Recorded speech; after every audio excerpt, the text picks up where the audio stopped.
Imagine switching on the radio and there, in between the interferences, you suddenly hear a woman's voice speaking in Russian. She says, "The broadcast will start now." 41. Yes, I'm hot. The interferences are so bad that it's not easy to hear. The woman sounded really desperate, and desperately she was asking for help. Help from the Earth, because she was in the space. The Earth base was replying, and it was an employee, and she was also a woman. And she said, "Speak." The woman, who sounded desperate, replied, "I'm hot. I'm hot." Something was wrong. The oxygen in the compartment had drastically reduced. The outer part was starting to be eaten by the flames. And the woman, again, desperately said to the Earth, "I see the flames. I am hot. I am hot." There were counted minutes left until a catastrophe. What was it? Engine failure or a mistake in the trajectory? And the woman, now more desperately than ever, was saying, "I am hot. I am hot. I will come back. I will come back." It really sounded like she was trying to soothe herself because she was so scared. But we all know where was this all leading to. Nobody could help her, even the ones who were on the Earth. And then, bam! A huge explosion shatters the shuttle into little pieces. Silence. The broadcast stopped. This will be the story of the hidden truths, the story of the missing cosmonauts of the USSR. Welcome to Get the Lighthouse. If you are into mysteries, strange and questionable facts, or maybe even aliens, then this is the place where you should hang out with me and sometimes also with my cat. So that being said, this is gonna be quite a long video. I did quite a research, so I will not dive into any intros, and let's just start. So let's go back to the intro. This SOS signal that I was reciting at the beginning of this video actually happened 2 years before officially the first woman flew into space. For those who do not know, the first woman who flew into space was a Russian woman named Valentina Tereshkova. So it happened on June 16th, year 1963, and then she orbited the Earth in Vostok 6 space capsule. So this broadcast was caught 2 years before Valentina flew into space, so year 1961. But there were no public announcements, none of the newspapers wrote about it, so people didn't really know about this event. Maria Gromova, Alexei Ledovinsky, Shiborin, Mitkov, Kostin, Tsvetkov, Nefedov, Kiryushin, in total 12 people. For many years, they are written down in the lists of the people who got lost in the space in the beginning of 1960s. At the beginning of 2007, 2 amateur radio operators, brothers from Italy named Cordilia, published an archive from Soviet Sputnik program. So it was really shocking. They have managed to overhear and record broadcasts that were made during this Sputnik program. So many of them came as a shock, something that wasn't told to people before. What these brothers managed was basically they created this list of SOS signals and the last words of Soviet cosmonauts who kind of got lost in the space, and their names afterwards were included in some top secret lists or basically erased from any kind of documents as if they didn't existed on the surface of the Earth. But it actually all started in the year 1915-7, when at 5:40 p.m., these Italian brothers actually became the first Western people who managed to catch the broadcast from Soviet Sputnik 1. So a little background about these brothers and how they managed to catch this broadcast.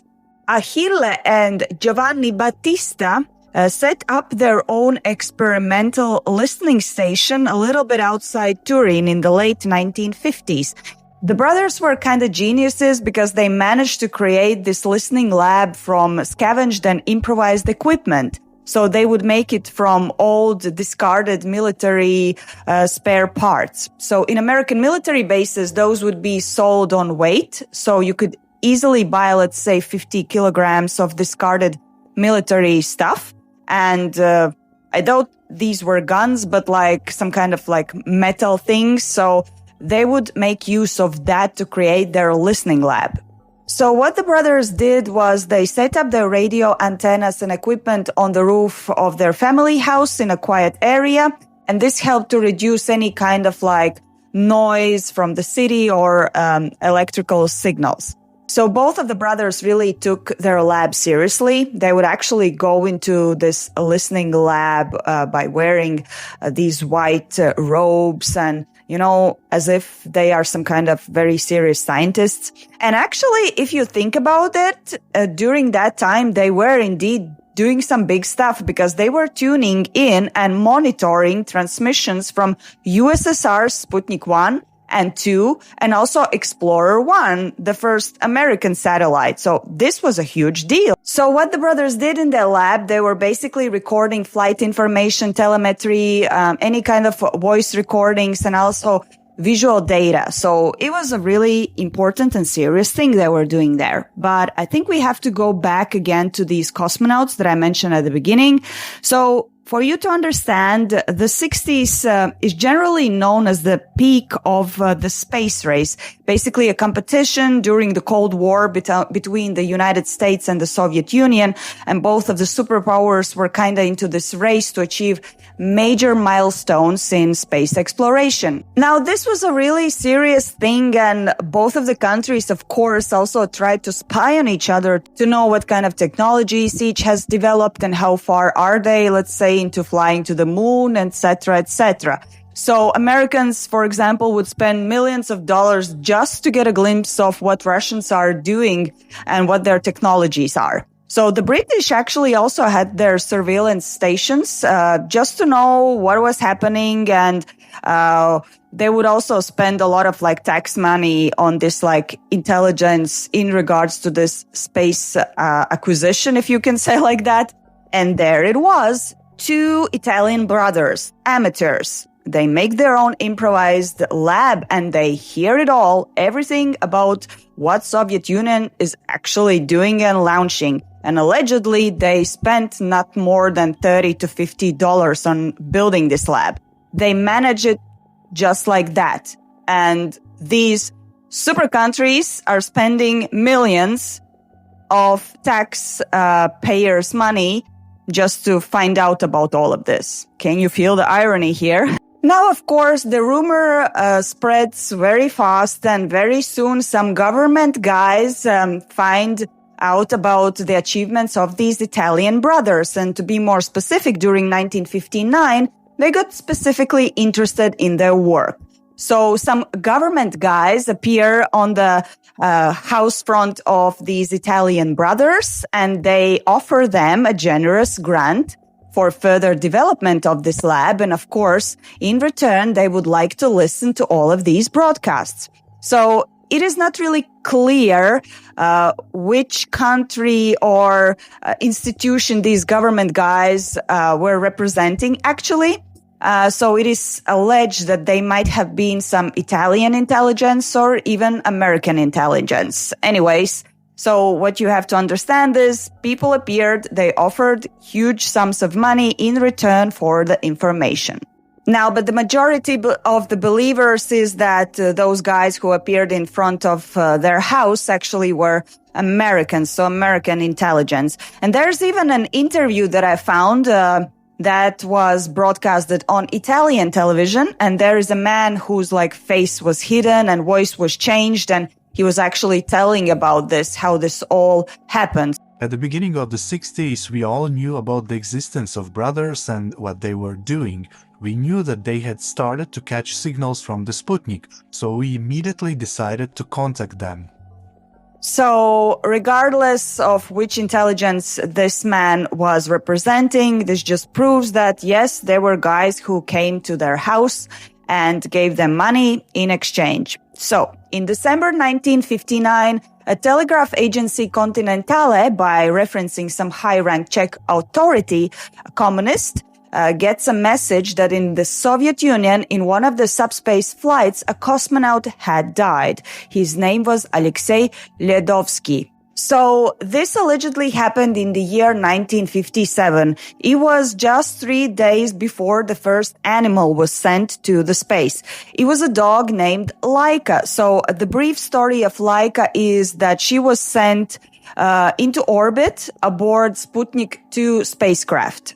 Laika, a stray picked from the streets of Moscow, was the first animal to orbit our planet and became actually a global sensation with that. However, this dog didn't survive and died only a couple of hours after the launch. Now, this part always is very painful for me because, like, poor puppy, he didn't even know what was happening and she just died there. So it's pretty terrible to make experiments on animals, to be honest. But yeah, Laika was not actually the first animal that went into space. American and Russian scientists had been sending living organisms beyond the Earth's atmosphere for at least a decade before this Sputnik 2 and Laika. And they just did it so that they could observe how the bodies will react to microgravity, and also just to like trace some other unique things happening to the bodies in those conditions. But we have to understand that the main aim of these trips, sending animals out into the space, was not just for fun. It was actually to understand whether humans can actually survive their trip in space. But maybe, just maybe, this was already happening even before we knew officially that it was happening. And it all actually is now hidden under the seal of top secret. But I still want to talk a little bit about dogs because I'm really sorry about them. It is known that aside from the achievements of Laika, several other records in animal spaceflight were held by dogs. So, in fact, the first dogs to reach space, their names were Tsigan and Dezik. They were aboard the Russian R-1 spacecraft, and they flew out on July 22nd, year 1951, and they were actually the first large animals to successfully survive a space mission. And in year 1960s, Soviets launched the Sputnik 5 spacecraft carrying the dogs Belka and Strelka, as well as several other creatures and plants, which became the first mission to successfully launch animals into orbit and return them home alive. But why did I start to speak about possible people who were also flown into orbit and space before we officially know it happened? I saw some interviews and documentaries in Russian about where people were discussing that it actually might have happened in the Soviet Union. So there was this one Russian expert, his name was Arnold Barer, and he said that actually he was working in the lab where they were preparing these animals and doing this different scientific experiments to understand whether humans can fly into the space. And he said that there were some crazy enthusiasts who were offering themselves as testing animals to be sent out to the space. So there were actually people who came to these labs where they were experimenting with these flights and saying, I also want to be an experiment animal, send me out to the orbit, send me out to the space. So maybe they just made use of them. Meanwhile, the information about the Italian brothers who were catching the broadcasts from different Sputniks and USSR's space launches reached Moscow. And what their reaction to this was, they were calling all of this simply a BS, as usual. But during the launch of Sputnik 2 with a Laika on board that I was telling you about, what the scientists were actually doing with the dog, they were monitoring the dog's heartbeat. And allegedly, the brothers, Cordelia, managed to catch this broadcast and record all of this. And when they published and came out with this, people were convinced, this just proves that these brothers actually can listen to Soviet broadcasts from the space, because they literally recorded the dog's heartbeat. So everybody believed them. Needless to say that each of these launches from the Soviet Union involved a lot of people, starting from engineers, planning team, and many other like scientists, etc. So there, of course, is a high possibility that somebody was sneaking the information out to counterintelligence, because it was indeed a Cold War. But when we're talking about Soviet Union, we also have to understand their mentality, that many people did not actually think about betraying their country. They were like very patriotic. As an example, I watched an interview where one person who was actually working in these like groups, working on these launches from these Soviet Union labs and launch places, he said that actually the secrecy was very, very high during that time. So this man whose interview I was watching, his name was German Lebedev, and he was a developer of cosmic technologies during that time. And he said that they did not even know much about their colleagues' work. So basically, they were given a notebook. They were making notes about their own task and the things that they had to do. And they did not even know what, let's say, their fellow colleagues were working on. There was another interesting thing mentioned in the interview, and it's regarding a medical department that was called Squad 0 or Atriad 0. And it was created in the base where they were working on these launches. They were doing basically experiments with the health of different humans. Now, a little history break. I actually went into a little rabbit hole and I just wanted to share this information. Probably you will also find it interesting because it's also kind of related to this topic of Soviets sending people to space even before we knew it. So the idea to send humans to the space was boiling in the Soviet Union already after the World War II ended. And one of the sources actually came from studying documents from the Third Reich. So already in the 40s, Germans started to develop intercontinental ballistic missiles that should hit targets in the territory of the United States. And there is this rocket. It was like planned to have this kind of hermetic cabin in it.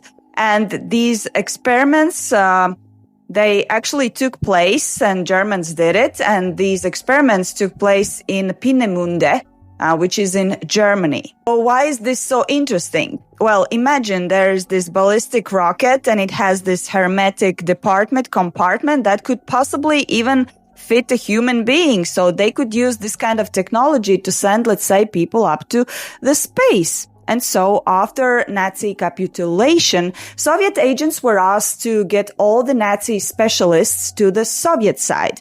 In line with their knowledge and all of the documents and researches, they wanted to have all of that to have in their own possession so that they can work and improve it. But the majority of them, together with Brown as their leader, were already taken under the wing by the United States, as we already know about that. I hope you know, because it's quite well known. But there was one man, highly ranked, specialized in electronics, who chose the eastern part, and his name was Helmut Grotup. And together with this Helmut Grotup, in total, Soviets got around 120 Nazi scientists on their side. And in line with them came also the missile I was mentioning and all the documentation supplementing this missile. Within 2 years, on a secret base that was located in Tver Oblast in Russia, Russian scientists were working side by side with these Nazi scientists who came to their side, and at the end, they managed to recreate this missile according to the Nazi plan. It was called V2, and its main purpose was intercontinental attacks. And so in the year 1947, from the Central State Polygon, they tested the first ballistic rocket. So it was not a Russian created, it was V2, basically Nazi creation, but it was made with Russian hands from what they managed to make from all the documents and from the help of Nazi scientists. So after 3 years, they opened the first Russian missile complex. So all in all, the Nazi idea was on the basis of it, and it was further developed into like a Russian thing. Now, why am I telling you all of this? Well, afterwards, Russians created R-1 missiles. So after this like initial launching in collaboration with Nazis, this is the time when it is rumored these phantom cosmonauts started to appear. It is alleged that these people who became phantom cosmonauts actually were supposed to make sure that the missiles hit the target. So the thing was that the navigation systems in these missiles were weak and could not carry the deadly cargo to the target on their own. And this is why they thought, oh, let's create these compartments, put a human on it, and they could make sure that the missile hits the target. Now, FYI, I did some really basic and simple research, so I understand myself. A ballistic intercontinental missiles, which are the missiles we're discussing now, fly super high and super fast. So really, for somebody to accompany that, you literally have to be like a cosmonaut or an astronaut, someone who is used to be in these kind of conditions. So this is kind of a logic conclusion. They were doing experiments with these poor people who later disappeared from any kind of documentation or became top secret or phantom cosmonauts. Well, nowadays, there are disclosed documents about one of the Russian missiles, R-5, that was developed in the mid-1950s, and this one had a separate top compartment, and that would be perfect, I guess, to fit a person. And it appears that they are actually similar to that of the American Mercury spacecraft that was used as the first crewed suborbital launch by Americans. But the most interesting part of this is that this R-5 missile was made a couple of years before Mercury. So we can conclude that actually Russians had the technology earlier than they had. Anyways, so from here, the conclusion is that the rumor about these people who disappeared in the space actually started during that time, and that they were doing experiments with these people by sending them out to the space. And this is what the brothers, the Italian brothers, were actually hearing in the broadcast that they caught. Another very important thing what we have to understand is that Russians like to destroy everything wherever there was like a slight deviation from the plan. So they put explosives also on these rockets just to make sure that if something goes the wrong way, they could just press the button and make it explode and disappear. Here's an example. Year 1960, two dogs, Mushka and Pcholka, immediately exploded as soon as the missile showed it was not going the right trajectory. So I guess the Russians and the Soviets thought that what is gone, you cannot prove. During that time, actually, in the West, a rumor was starting to spread about Soviets doing experiments with humans and sending them up to the space. They, of course, didn't have any proof, but the rumors existed. This could be true, as we are now speculating here, or this could be also a tactic just for, let's say, Western people to show how terrible Soviets are by doing experiments on their own citizens. Maybe, I don't know. But yeah, that was the rumor. Now, while I was watching different sources and videos and documentaries, I found one where there was this man who talked about possible piloted launches during that time made by Soviets. This man's name was German Obert, and he worked on the creation of V-3, so on the Russian base that was created for that. So he said that he has data about piloted launch that took place in one of the Russia's rocket launch places called Kapustin Yar, which is located in Astrakhan Oblast.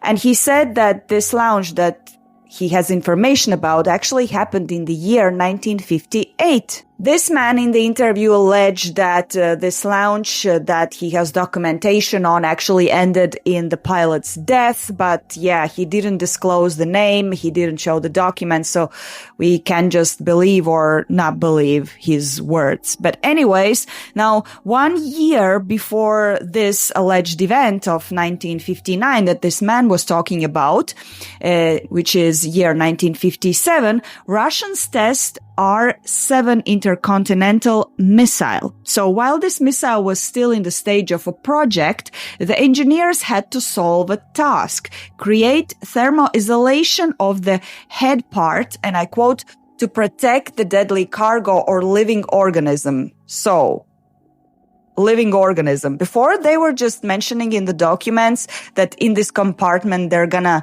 have deadly cargo, meaning the explosives. Now they are also mentioning a living organism. This already sounds suspicious. So again, back to the Italians. Italians were recording broadcasts from Soviets from different places, like already mentioned Kapustin Yar, Baikonur, like really spying on them and having all of the information. There was this one particular broadcast that they recorded in the year 1961. Again, it was clearly an SOS signal and somebody died in the space. It was a couple of months before Gagarin's flight. For those who don't know, Yuri Gagarin was the first man who flew into the outer space. The question always remains, who was this man who died on that day, and what was the purpose of this flight? Was it like a rehearsal for Gagarin's flight? Well, the answer might surprise you, at least the one that I found. According to declassified documents that were mentioned in one of the sources that I referred to, indeed, there was a planned launch on that day, and it appears that it was the first attempt of the Soviets to send cosmic station to, wait for it, Venus. But because of malfunctions, it stayed in the Earth's orbit, and afterwards nobody talked about it. If somebody asked a question, yes, there's documentation that this launch took place, but they put it in a way that this was a planned launch for some kind of satellite, nothing about Venus. So who was this man that was sending out SOS signal on that day then? Well, the mysterious ghost cosmonaut was given a name, Gennady Mikhailov. I'm not really sure from where they got the name. Maybe it was just like a random name to just give to this person to honor his death. But yeah, there's a possibility that this man actually died while on his way to Venus. So yes, there are documents that different experimental flights were made by the Soviets, and unclassified documents really show that from the period of 1951 up to 1960s, numerous launches have been attempted, mostly with dogs and maybe some other animals.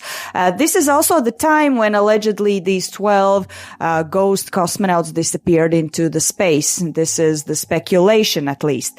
But it was insisted that during this time, so if you read these documents, it always says that yes, we did these launches, it happened to animals, but none of the humans were involved. All of the experiments were done on the Earth under strong surveillance. So this is the truth that is pushed forward by Soviets, but of course people are doubting it, and mostly because of the Italians. Vladimir Kostin, Viktor Tsvetov, and Sergei Nefyodov, and Yevgeny Kryushin. Another bunch of names that, according to the Western people, judging from broadcasts, have been buried in the suborbital entrance during that time. When the disclosed documents were researched and the names appeared there, some interesting things happened. It was the year 1997, and suddenly these men that were called another bunch of ghost cosmonauts and were said that they died, they were also like given titles of heroes by different media outlets. Well, these men, they actually appeared. They were not dead. And I watched a TV report and even an interview with one of those guys. And in that interview, one of them said, I quote, "Thank God none of us died. I will repeat, none. However, Each of us separately completed a unique job. It was a serious job. We did it by using our senses. Nothing was for sure until the last launch was made. We did not know what a person can expect after leaving Earth. So yeah, they are alive. So did they fly up into the space before Gagarin? Well, the official answer is no. Because what they were saying in these interviews, to be more specific, one of these guys, Kiryushin, he said in the interview that none of all of four of them actually went out into the space. He also mentions that all the details are under the seal of secrecy, but he can say for sure that what they did, all of that happened on the Earth to just like prepare and have enough knowledge for Gagarin to fly up. So maybe they are hiding the truth and they went up to the space as an experiment before Gagarin. Maybe indeed this is just like some kind of rumor offered by Western media, and they did all of their experiments and preparation on the Earth. But yet they are alive. They are not ghost cosmonauts, as some of the people believe. And here's another thing. The official documents say that before Gagarin's launch, scientists made special dummies that they called Ivan Ivanich. They were specially made in a prosthesis factory and completely imitated human body, and they even had like a very creepy humanly face. The mission of Gagarin to the space was led by a chief engineer of the program, and his name was Sergei Korolev. Interestingly enough, before they tested the launch of the first dummy called Ivan Ivanich, he started to casually joke around, saying, "Oh, imagine the rocket of Ivan Ivanich falling on the soil of another country. It really looks like a human, and they will definitely say that Russians have experimented and killed their own citizens." This could actually be just a joke, or maybe this was done with a purpose. In case something really happens and their experimental launch with like real human beings falls somewhere where it's not supposed to fall, they can just say, yeah, it's dummies. And imagine living during that time. That's a time when you don't have so much planes in the sky. You don't have drones like we have at this moment. So whenever people saw something in the sky, even in the sky over Soviet Union, they would probably like notice it and a little bit freak out. And if it falls on the ground and afterwards they see some officials carrying away bodies, they would probably say they're killing our own citizens in these military like operations. And they wouldn't think that it's like a dummy or not. And it could be dummy, or it could be really like a dead body. So it was really confusing time. And to be honest, history shows that Soviets were pretty sneaky with this information. They do not rush. They keep it until the last moment when they are sure they can share. Remember Chernobyl? Yeah. Even with launches, it was like that. It wasn't like landing on the moon that was live streamed. We can argue about that, of course. But Soviets would publicly announce any achievement in space acquisition only after the satellite rocket was near the Earth's orbit. Sometimes these official announcements were made within 24-hour delay. And here's another quite crazy story.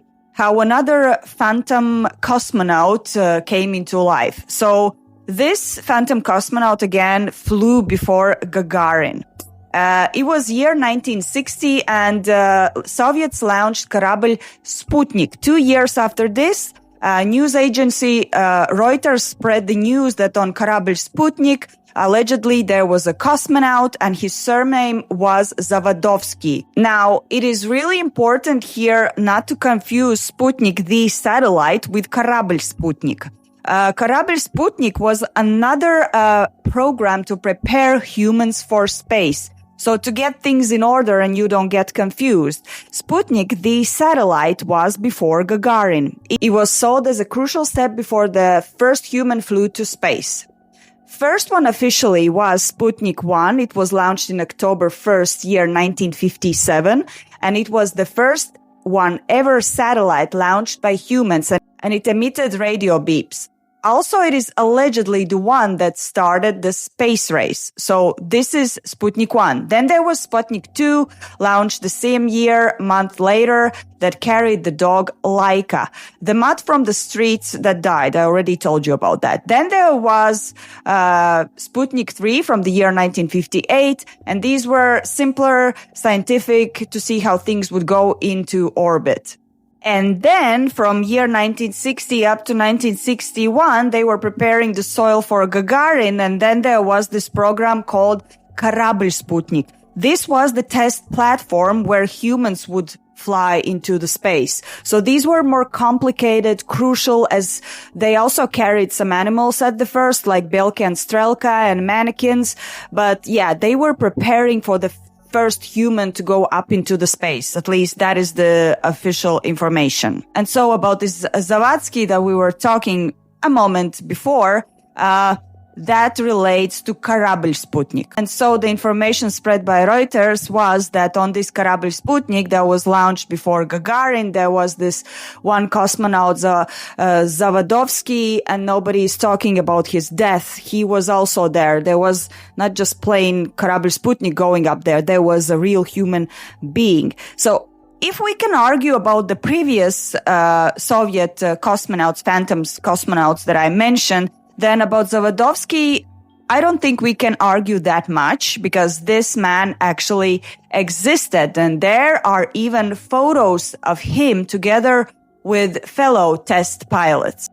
Some journalists who were investigating this case actually found a magazine called Огонек from October 1959. And there is a photo of the test pilots. And among them, you can see this man, this pilot named Zavadovsky. That was actually the last photo ever taken with him or seen with him, because after Kорабль Sputnik was launched in the year 1960, he kind of disappeared from the surface of the Earth, pun intended actually. Then something really interesting happened in the year 2005.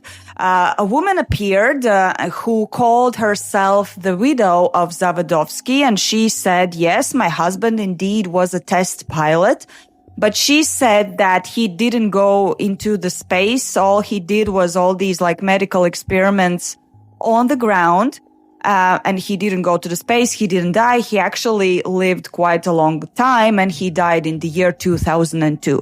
What is more interesting is that after giving this particular interview with this information, she never gives additional interviews and kinda just this one. She refuses to talk anymore.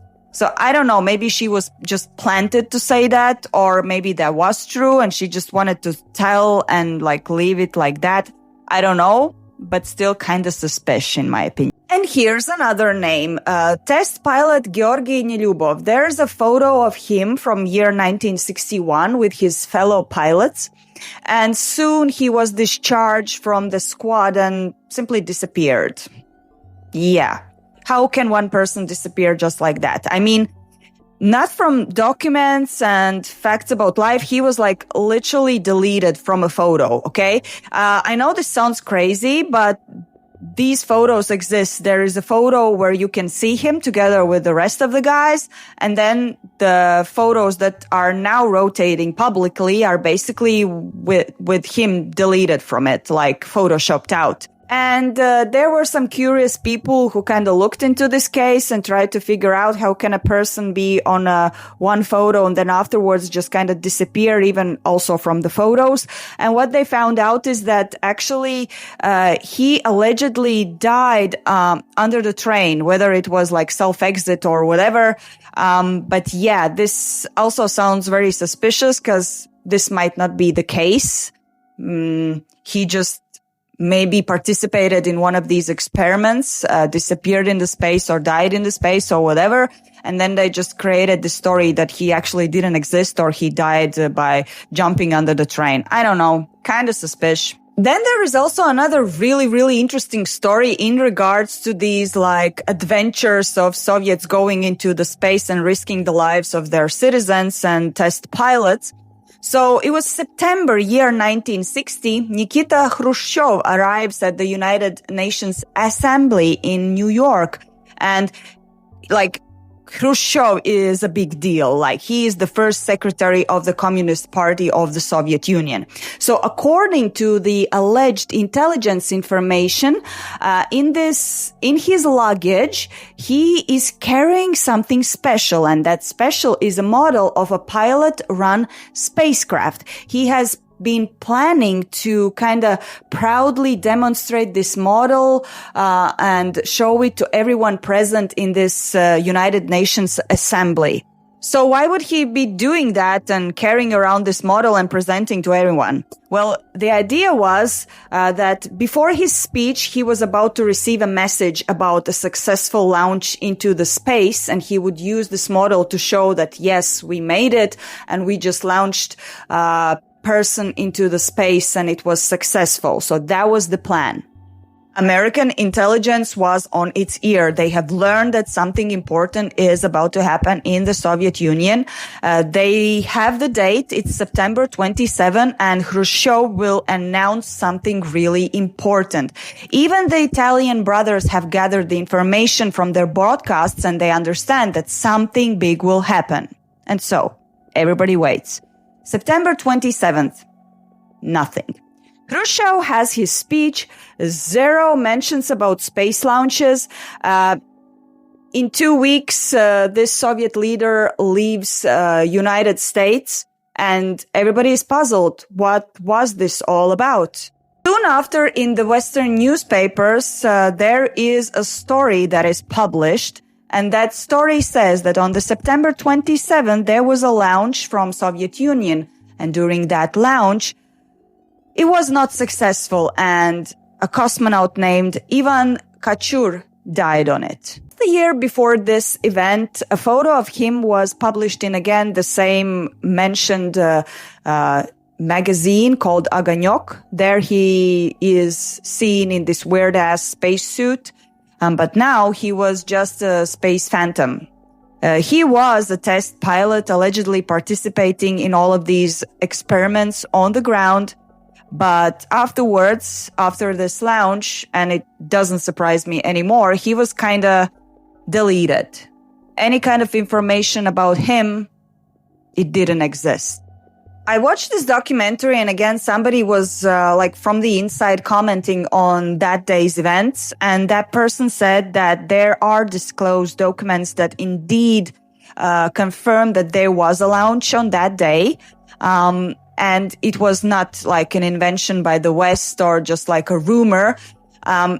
There was a planned launch of a spaceship, and this launch was actually supposed to be targeting the moon. So basically, Soviet Union tried to launch their spacecraft to the moon on that day. Anyways, as we all know, this launch did not succeed, and it happened because of the malfunction during the launch of the vehicle. So the disclosed documents, did not mention the names of the cosmonauts on board. It could be the case that not all documents in this case are disclosed, or it could be the case that it was unmanned, or you will never know. But we know that something was launched on that day. But there is one thing we actually have to remind ourselves and understand. It has been in the movies and TV shows in regards to this space race. This space race was so freaking stressful for both of the parties. And Americans, they were nervous because they didn't know what the Soviets were doing. So CIA could not predict and learn about anything that the Soviets were doing. So one of the theories is also that the Americans or CIA was actually spreading these rumors that Soviets have created these space phantoms or cosmonauts, and they're doing all of these crazy launches and people are dying. This could be the case that they are just spreading the rumors to just look better on the background of the Soviets. And they also probably wanted to kind of put some kind of pressure on the Soviet launches so that this Gagarin's launch looks very bad, and NASA, we would never do that. So we are more humane. We don't do things like Soviets. Yeah, the Gagarin went up to the space, but what was the price? We would never do that, if you know what I mean. And so with all of this dark rumor put on the Soviets, Americans, bam, they land on the moon. Now they're leading the race. Well, actually, that's another story, how and if it happened, but we're not going to go down that rabbit hole. We're discussing some other things here. But yeah, I'm just going to mention yet another alleged phantom cosmonaut from the Soviet Union. So allegedly it happened again before Gagarin's launch. It was April 11th, year 1961. The New York Times publishes an article written by the reporter in Moscow. It goes as follows. On April 7, test pilot and aircraft engineer Vladimir Ilyushin did first orbital flight in a spaceship called Rossiya.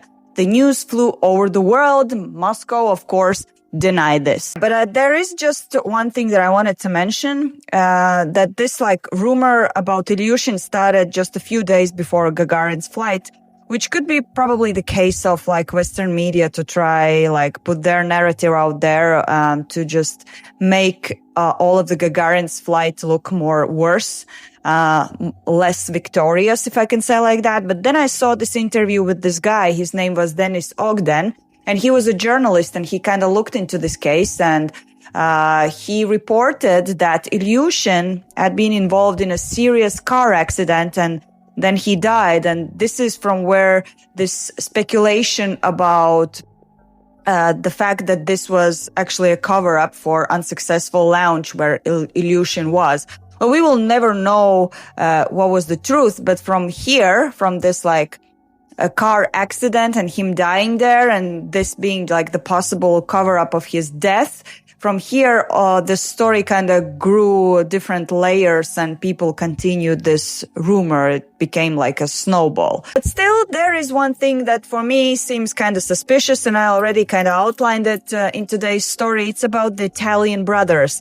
How is it that CIA cannot get any information from Soviets and two brothers in some random lab that they built themselves started suddenly to hear all of these broadcasts? And this could also be just something that they invented so that they can push forward this narrative of Soviets killing their cosmonauts and leaving them to die into the space. I am not 100% convinced that all of that was actually happening and that Soviets took the risk carelessly by letting their people to die. I'm not sure because I don't have any evidence.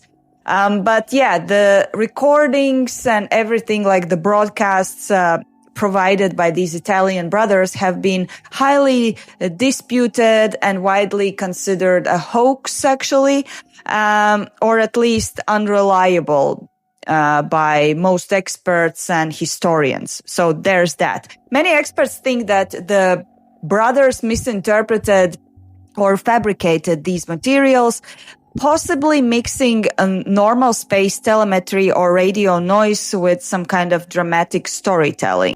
And here are some of the things how people are actually trying to debunk these Italian brothers and the materials that they are presenting. First of all, they say that they have noticed that these alleged cosmonauts in their recordings, they do not really follow a standardized communication protocols that usually are used when communicating with cosmonauts or astronauts. For example, they would usually identify themselves when speaking or using some kind of correct technological terminology. None of that is kind of present in these broadcasts that the brothers are presenting. And also, they are pointing out to the language because they say that these people in these recordings do not actually speak real Russian. They have these disjointed sentences, grammatical errors, and the accent does not really sound Russian. So this could be possibly a theatrical act. So yeah, this point of view kind of adds to this narrative that all of this rumor about phantom cosmonauts coming from Soviet Unions and their hidden identities is actually a story that the Western part has invented so that everything looks bad that's coming from that side. And of course, you can form your own opinion about these brothers and about this case and Phantom Cosmonauts. There are numerous documentaries about the brothers themselves, also interviews, so you can watch and just decide yourself. But I'm not sure where I am with this. I could believe that there were some secret missions that we are not aware about. And I kind of also could believe that this was like artificially created narrative because of like the things that I mentioned. I don't know. So you just let me know where are you at in this topic. Anyways, I hope you really enjoyed today's video. It was also a very interesting research and that left me very puzzled in many ways.